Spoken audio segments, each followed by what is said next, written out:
ఉందాం. మన గీత మారాలంటే భగవద్గీతను చదవడం అనేది ఒకటి గుర్తుపెట్టుకోండి. మన గీత మారట్లేదు అంటే మనం మారాలి. మనం మారాలి అంటే శ్రవణం, మననం, నిధిధ్యాస. ఏదైతే విన్నామో దాని హృదయంలో దించుకోవాలి. దాని మళ్ళా మననం చేసుకొని ఆచరణలో పెట్టాలి. హిందూ సమాజంలో ఇక్కడి నుంచి విన్నాం, అక్కడ వదులుతున్నాం. దాన్ని ఏం విన్నామమ్మా అంటే ఏదో చెప్పిరట. ఒక గురువు అడిగిండంట, అయ్యా ఏం చెప్పిరియాలంటే రామాయణము, రావణాసురుడు ఏమేమో అన్నారిండ.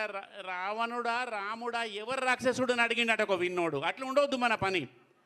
ఆయన అన్నాడట, వాళ్ళు ఎవరు ఏమో నాకు తెలియదు కానీ నేను రాక్షసుడినే అని చెప్పిన ఆయన అన్నాడట. ఇక అట్లా ఉండకూడదు. చెప్పింది గురువులు చాలా వాళ్ళు ఎంతో మేధో మదనంతో మరి ఇట్లాంటి బృహత్తర కార్యక్రమం చేస్తున్నప్పుడు మనం దాన్ని తప్పకుండా ఆచరిద్దాం.